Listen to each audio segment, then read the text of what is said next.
အားလုံးပဲမင်္ဂလာပါရှင်ဖူပိုင်ရှင်ရှင်မကြိုဆိုလိုက်ပါတယ်ဒီနေ့တော့ကျမငပဲကြော်လေးရဲ့မူကစွန်းကြော်လေးရဲ့နဲ့ထမင်းစားပါမယ်ရှင်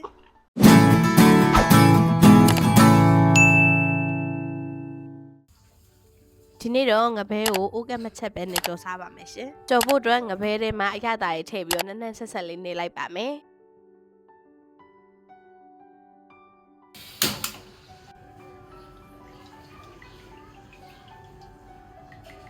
နေလို့ပြီးရနဲ့စီပူပူထဲမှာထည့်ပြီးတော့ကြော်လိုက်ပါမယ်ရှင်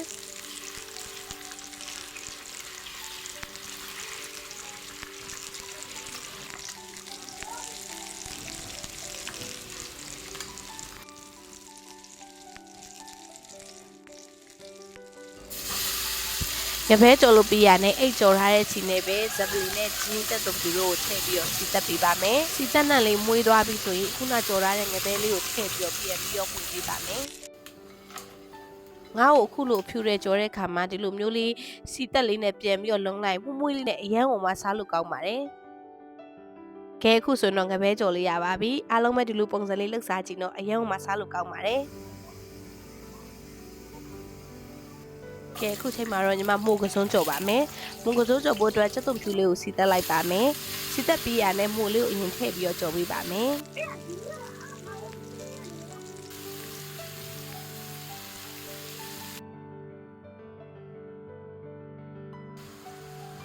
မိုးလေးနွမ်းသွားပြီဆိုတာနဲ့ကစွန်းရက်လေးထည့်လိုက်ပါမယ်မိုးရောကစွန်းရက်ရောနွမ်းသွားပြီဆိုတာနဲ့အရသာမုတ်လေးထည့်လိုက်ပါမယ်ရှင်စိမ့်လေးနေထားလေးမှာပဲအိုးဘွားနေထားလိုက်ပါမယ်ရှင်။ပစုံရွက်လေးချော်ပေးရနဲ့အဓိကအနေနဲ့ငပိရဖြော်ပါမယ်ရှင်။ငပိရဖြော်ဖို့အတွက်ညီမချက်သွန်ဖြူမြုပ်သီးစိမ့်ချိတ်ထားတာလေးထည့်ပါမယ်။ပြီးတော့မြောက်ငိုသီးလေးထည့်ပါမယ်။ရတာအနေနဲ့အချုံမုတ်လေးထည့်ပြီးတော့ငပိကြီးလေးထည့်လိုက်ပါမယ်ရှင်။ပုံမွေးပြီးတော့အယောင်လေးလာသွားအောင်ငရုတ်သီးအချက်မုတ်လေးထည့်လိုက်ပါမယ်ရှင်။ကြအားလုံးပဲမင်္ဂလာပါဒီနေ့ညီမစားမှာတော့ငပဲကြော်လေးရယ်ဒီမှာငပိဖြော်လေးပေါ့နော်ငပိဖြော်လေးရယ်ကစွန်းရမွန်ကြော်လေးရယ်တို့စရာလေးရယ်နဲ့စားပါမယ်ရှင်။ညီမဖြော်လာတဲ့ငပိပေါ့နော်အဲဆိုမြောက်ငိုသီးလေးနဲ့လော်သီးလေးရငယ်သီးလေးရဖြော်လာတာပါငပိလေးရင်ထည့်လိုက်ပါမယ်အဲကတက်ရွက်လေးပေါ့နော်ညီမလေးကတက်ရွက်ကိုဝယ်ရင်လေညီမဟိုဟာစီတီမတ်မှာဝယ်ရင်သူ့ဟာလေးအရွက်နုနုလေးနဲ့အရင်စားလို့ကောင်းတယ်ပေါ့နော်အရွက်ကအရင်နေတိတ်မပါဘူးပေါ့နော်တော့အနုလေးအညွန့်လေးနဲ့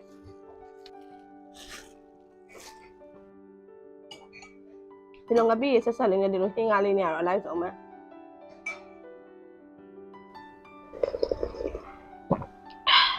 ငပဲကအကျွတ်ကြော်တာတော့တကယ်အယိုးပါပစ်စရာမလို့တစ်ခါလုံးစားလိုက်ကျွတ်ကျွတ်နဲ့စားလို့ကောင်းမှာပါ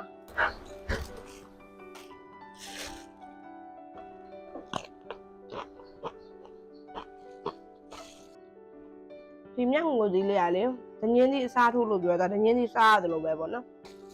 ကျွတ်လေးနဲ့လော်ဒီလေးနဲ့ share မယ်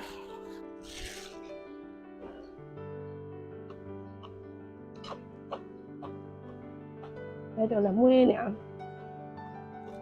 တက်လေးရအညွတ်နုနုလေးမှာနုနုလေး